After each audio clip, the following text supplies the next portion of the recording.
What's up, Eagles Nation? Welcome to Week 5, Season of the Fan, and Week 5 of the NFL, of course, is upon us. Of course, Seattle got the win on Thursday Night Football at home against the Rams on a field goal missed by Greg Zerline. That was closer than Festive and I are right now.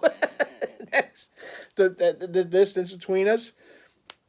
Marginal, very marginal miss there for the Rams, but it was a miss. And full disclosure, my favorite non-Eagle is Russell Wilson. So the only time I root against him is when he plays the Eagles.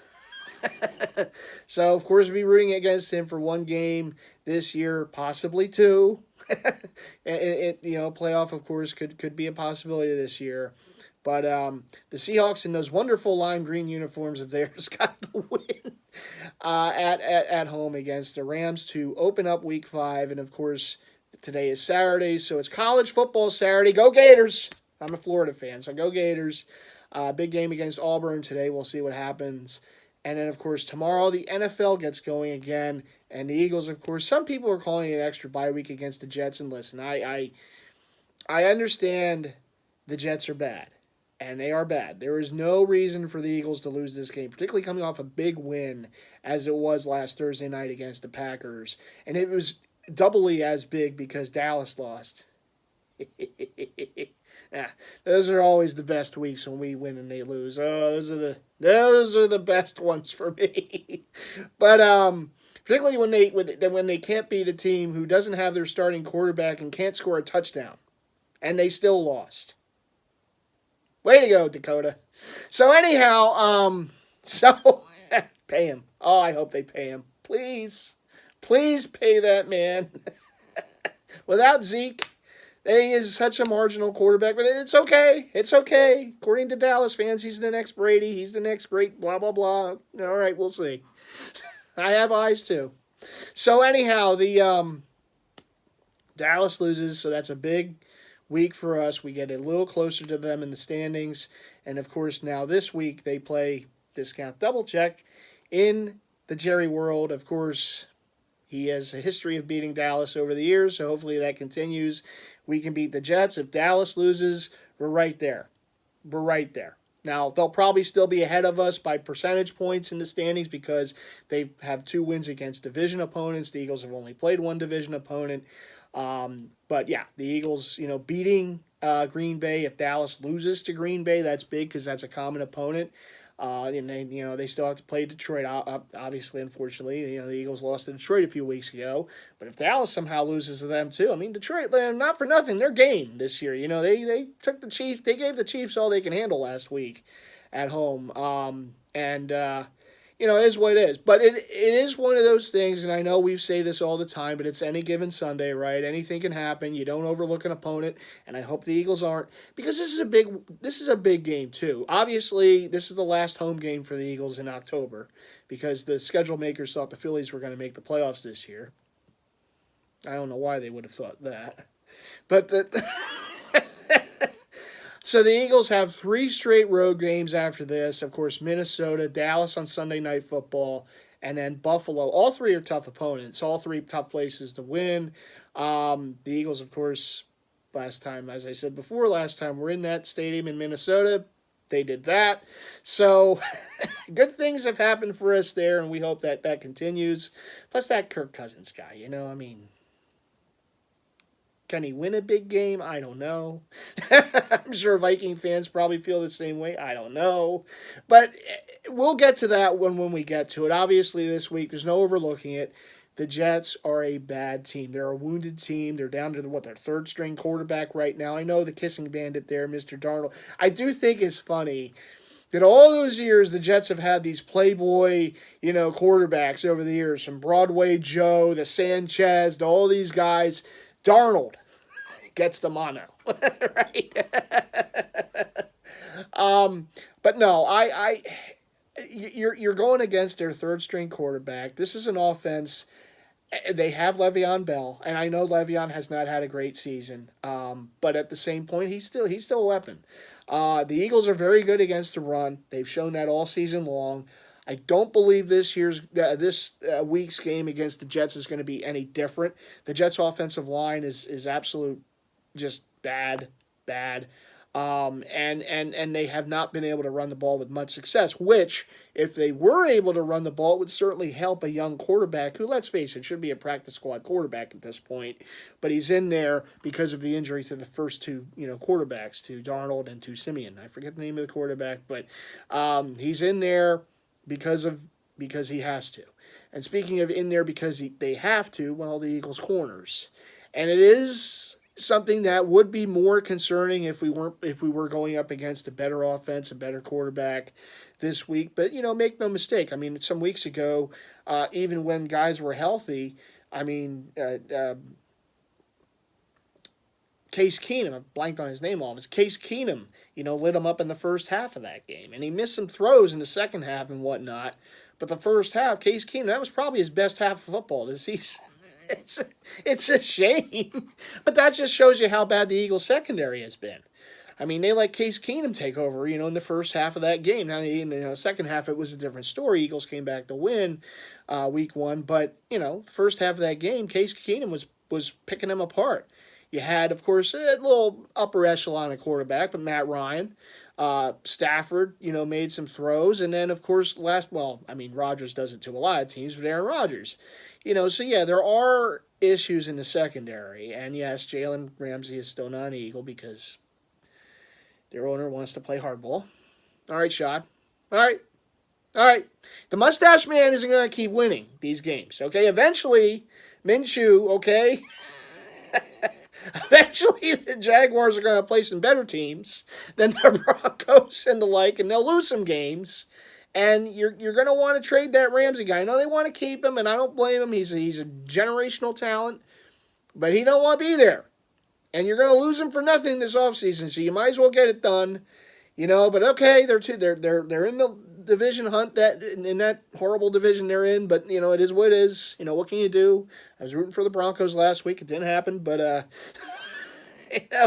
that darn Uncle Rico, that Magnum PI, whatever you want to call him, the mustache man, he found a way again.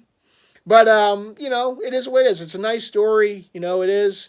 But every time they win, as an Eagles fan, I want that team to lose because I want them to be out of it so they feel more compelled to trade Jalen Ramsey. So every time they win, even though Jalen still isn't playing, you notice. But if they keep winning, that might change his mind and we don't get Jalen Ramsey. There are other corners out there to go after. Harris Jr. on Denver. Patrick Peterson is a possibility with the Cardinals, two teams that are going nowhere. Missed out on Micah Fitzpatrick. I still wish we got Micah Fitzpatrick, but it is what it is.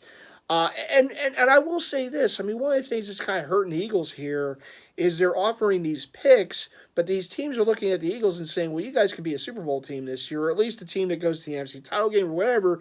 You're going to be picking in the high 20s. So that first-round pick might not mean as much to those teams as it would for another team, that might not have an as high pick. Now, some of those teams aren't looking at Jalen Ramsey right now because they're not going to want to trade for anybody because they're basically going to run out the string. They're not going to be in the playoffs, not going to be in the hunt. And why would they give up a lot of picks to get Jalen Ramsey? Now, he's a generational talent, but those teams aren't going anywhere. They need those picks to build their teams. So really the only teams that are going to be going after Jalen Ramsey, whether it's now or at the trade deadline, are teams that are in the playoff hunt. Teams that have aspirations to not just make the playoffs, but make noise in the playoffs, like the Eagles, like the Chiefs. I mean, I even heard Detroit's name get thrown around last week. I'm like, okay. if we lose out to Jalen Ramsey to the Lions, all due respect, but come on. What's going on here? But it is a team that might have a higher pick, and maybe at the end of the day, Shad Khan just wants that higher pick. I don't know. But to be determined on Jalen Ramsey, I don't want to talk every week about Jalen Ramsey because obviously until it happens, until he gets traded anywhere, he's still a Jaguar, and there's nothing we can do about that. There might be other players out there, though. I mean, Harris Jr., like I said, with the Broncos would certainly be an upgrade. Even at an advanced age, Patrick Peterson, I mean, not for nothing. I mean, he would be an upgrade over some of the corners that we have here playing right now. I mean, they bring back, Skandrick, to be a corner. That's how desperate they got, and we saw him in the preseason. He wasn't that good. But the fact is that, they need bodies there, if anything else, in the secondary. Well, they bring Skandrick back out off the scrap heap. But it is what it is. I hear Sidney Jones might play. I don't know how effective he's going to be. Even when he was healthy, he wasn't very effective. So I don't know. Obviously, we might get Jalen Mills back next week or the week after, whatever. That would be a help.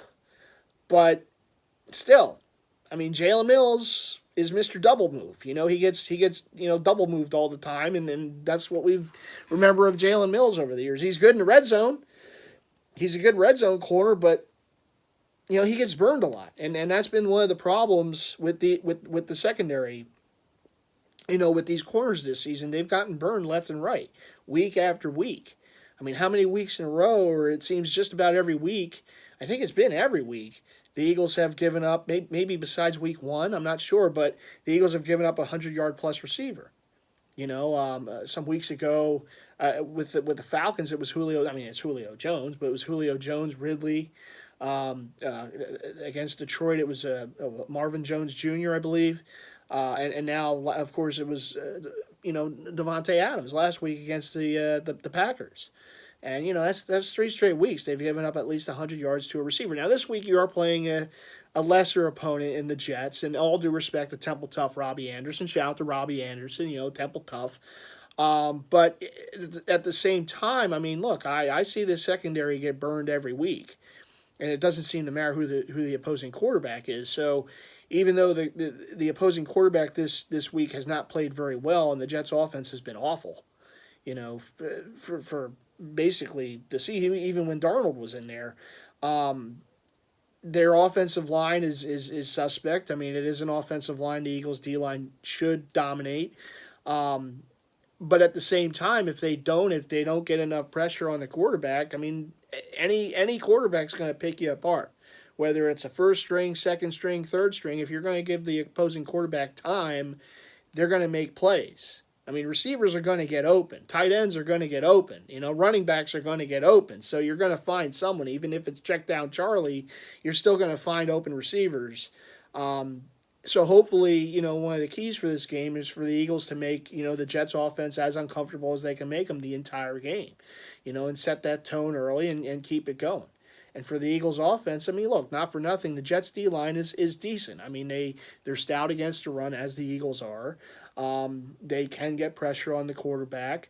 And that's something that, I mean, this offensive line, look, we praised them last week. They had a hell of a game against Green Bay. Whereas, of course, some weeks ago against the Falcons, they were Swiss cheese on the one side. It was bad. And they got better. They had played better the last 2 weeks, certainly, particularly last week. No turnovers against the Packers. And this week, again, hopefully they have no turnovers against the Jets. Because one of the things, when you're playing against an inferior opponent, when you're playing against an inferior offense, you don't want to give them short fields to work with. Okay, so the special teams has to be good. It wasn't very good against Detroit some weeks ago. But also the turnovers. And last week they did a great job not turning the ball over. Got to continue it this week. Because you don't want to give a bad offense, you want to give them long fields to work with. You give them short fields, it's going to get points unless they turn the ball right back over. Okay, so you want to limit the turnovers, limit the damage, limit the self-inflicted wounds. When you play a bad team, how do those bad teams end up winning those games? Self-inflicted wounds, turnovers, poor special teams play, because sometimes these teams, particularly when they're playing at home, just overlook this team, right? They're horrible. Their record's bad. They don't have, who do they have? Blah, we're not going to have to worry about it. We're getting ready for this long road trip coming up, So you overlook it, and that's when you get burned. I don't think the Eagles are going to do it, but like I said, limit the turnovers. Don't give the Jets hope. Those teams win those games because their opponent gives them hope by turning the ball over, by making, mental mistakes, giving up a big play here or there, giving up a special teams return or a big return or something like that gives them a shorter field to work with, and then you're in points territory. And I don't care how bad an offense you are, when you're in points territory, you have a shot, at least to get points on that drive. And if your defense is playing decent, well, it would make it a longer day than it has to be for the Eagles. I mean, this is a game that, we can say it now, should be over by halftime. at least by the mid or end of the third quarter, this game should be over. The Eagles should be handily ahead by double digits, and we can all either have the game on in the radio in the background or on TV in the background, and maybe put up some Halloween decorations or something, or maybe go run some errands and have the game on in the radio on the car or the SUV or whatever you drive. It's that kind of game on paper. The Eagles should put the Jets away by halftime or by the third quarter at least. At the very most, I should say. This game should be over. You don't let a team like that hang around. You just don't. And there's been plenty of times in the past where the Eagles have let a team like that hang around, whether it's home or away. And this is not the week to do that. Because, like I said, they have a big 3-game trip coming up. They had a big win. They're coming off a huge win in Green Bay. Follow that up with a win against the Jets, and now you're 3-2. Now you're above 500 going on a 3-game road trip. Just get it done. I mean, this is a game that this team should put away by halftime or the third quarter. They honestly should. They have the firepower on offense, even without Deshaun Jackson not going to play again. They have more than enough firepower on offense to get it done. This defense should be able to shut the Jets offense down. Le'Veon Bell, look, I mean, not for nothing. He is still a good running back. It's still a bit of a concern. I mean, he probably is the best running back the Eagles have gone up against so far this season. They've been really good against the run so far through 4 weeks, but they're probably going up against the best running back they've seen this season. So you got to bottle him up. You got to find a way to shut him down, because if you shut him down, I mean, that quarterback's not going to beat you. I mean, he's just not. And they're going to rely on the running game to try to start, to jumpstart that offense. And I'm sure the Jets see the tape, though, of the Eagles secondary, so they're going to try to exploit it, but I just don't think they have the firepower. They don't have the weapons. On defense, I mean, they have some players that can make some plays. I mean, Mosley can make some plays. I mean, it's not a terrible defense. I know in the passing game they haven't been very good. But at the same time, they do have a decent defensive line, and they have a defensive line that can get some pressure on the quarterback. And they have a defensive coordinator in Greg McWilliams, who is an aggressive defensive coordinator, who blitzes a lot, who finds, tries to find that weakness to exploit. And again, I mean, the Eagles' offensive line last week looked really good, okay, even against Detroit, I think, for the most part. But there have been times that, they've been, giving up sacks. They've been giving up plays to the defensive front. And this is a week where they have to continue to be stout like they were a week ago against the Packers, because they played brilliantly last week against the Packers. I mean, they kept Carson upright, and they created huge holes to run through for the running backs. Now, the Jets have a better defensive line than the Packers do. They are better against the run than the Packers are. So it's going to be more of a challenge this week to have to open up those big holes as they did against the Packers. But if any offensive line can do it, it's the Eagles. They still are very talented, and they are an offensive line that can take over a game, as we saw a week ago against Green Bay. At times in that game, the offensive line was just completely manhandling the Packers. I mean, manhandling them. And this is a defense that's hard to do it against, but if there is, like I said, if there's an offensive line that can get it done, it's this one. Congrats to the Kelsey family also for Jason's wife gave birth this week. So congrats there to Mr. Mummer, okay, from the parade in his Mummer's outfit. But yes, again, this is going to be a big week, I think, for the offensive line. The onus is on them to keep the Jets defense at bay, and for Carson to have time to make the plays that we all know he can make.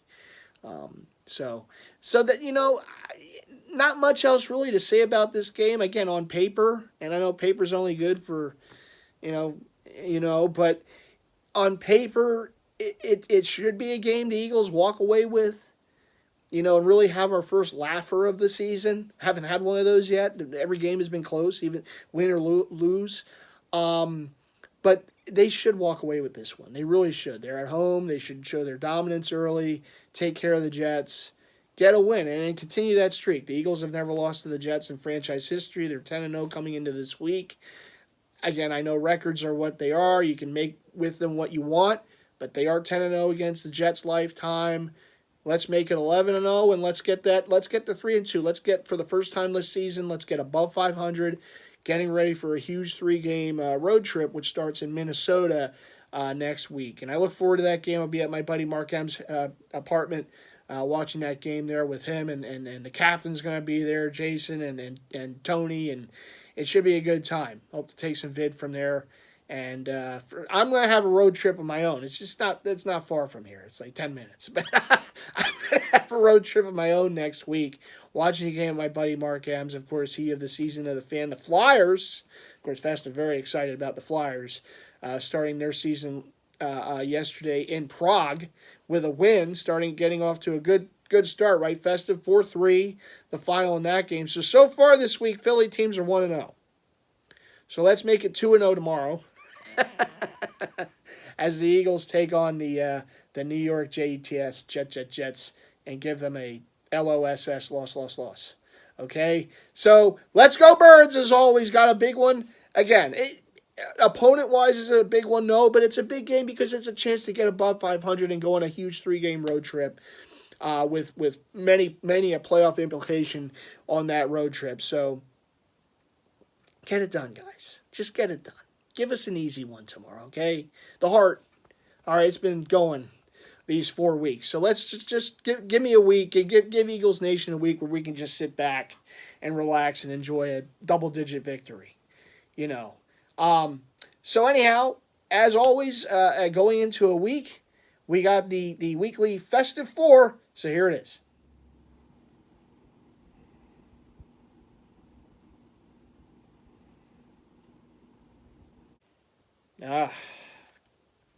Boy, oh boy, I know.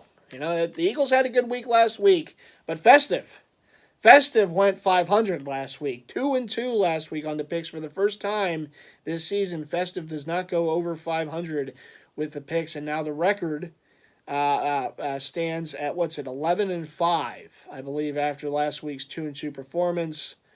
11-5 overall now. Going into this week, the Festive 4. And Festive, what's going on here, Festive? What? You have to face the audience, Festive. I mean, you know, you didn't exactly take an L, but you went 500 last week. What? Oh, you're acting like a local Dallas fan after a loss. Okay, I see. You get quiet. You just want to disappear after a loss. The local Dallas fans are very vocal after wins, but after losses, local Dallas fans tend to disappear, right? So Festive is showing what local Dallas fans usually do after a subpar week with their team. So anyhow, we didn't hear from them this. I don't know why. You know, they're so just, they love to talk and just say a lot of things, and then when they lose, it's like they forget what football is after losses. Basketball season coming up, is that going to... They throw their like LeBron Laker jerseys on after losses. I don't know what it is. I don't get it. You know, you see me after a win or a loss. I'm very, energetic, talkative. I know these vids can be long, but local Dallas fans, after a loss, particularly against the Saints, when the Saints couldn't score a touchdown, no, they were, pretty quiet this week. So it was a nice, relaxing week this week. Oh, they're a little nervous now, are they? A little nervous now? Huh? They see Dakota when Zeke doesn't have a good game. They see what he does. Yeah? Show him the money, though. It's okay. So, anyhow. Oh, don't worry. We'll be seeing them in a few weeks. We got something this time for them. But anyhow, the Festive 4 for Week 5. These are the teams, again, just winners. The Festive feels are going to win. Hoping to rebound this week. Festive is. It's okay, Festive. You can face the audience. Don't be like a local Dallas fan. There you go. There you go. There it is. So anyhow, this is this week's Festive 4. The 4-pack of winners for Festive, if you want to put shekels on the games. First of all, Festive likes Carolina over Jacksonville in the Battle of the Kitty Cats there. Uh-oh. Festive doesn't like the Mustache Man this week. But Carolina gets the win against the Fighting Minshew's. And Ramsey's not playing again this week, so let's we'll see how that game goes. Secondly, again, not a lot of love for Minshew, not a lot of love for Mr. Jones there with the Giants. Festive likes Minnesota to get a win against the Giants as the second pick. The third pick, the Chargers to beat the winless Broncos in a battle of the AFC West there. And finally, a little bit of an upset here. A little bit of an upset. Don't just say Festive just takes the easy ones. All right? Because, okay, so finally Festive likes Cleveland over San Francisco. Now, that might not have seemed like a huge upset, but if you see the way San Francisco, hey, they're undefeated so far this season. Cleveland coming off a big win at Baltimore last week, where Chubb, I think he's still running over Ravens right now. But Festive likes the Browns against San Francisco. They give the Niners their first loss of the season. So that's the Festive four. Those are the games that Festive likes. Those are the four teams that Festive likes to win. And Festive wants to get back to a winning week this week, above 500 this week. And forget about the 2-2 week. That was a, don't worry, Festive. That was a, that was a little blip on the radar. Don't worry about it. So anyhow, that's going to do it for this week's vid. Shout as always to all of Eagles Nation out there, and you all take care. And hope our Birds get a big win, a comfortable win. Comfortable win tomorrow against those New York Jets. Let's keep that undefeated streak against them going. And as always, let's go Birds. I'll see you after the game. Take care. For Festive and I, let's go Birds. And yes, Festive, let's go Flyers too.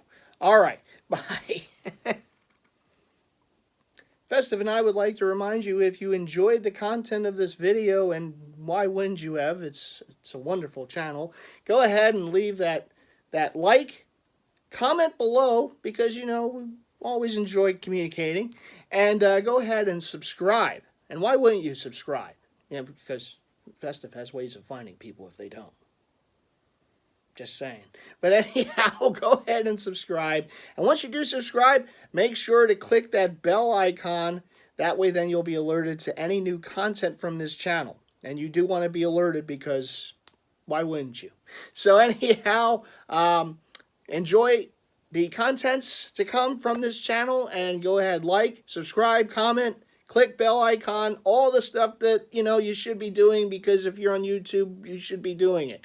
So go ahead and do it, and enjoy the YouTube-ness out there. Did that work? Hopefully. Spike the ball. No? Doesn't feel like it.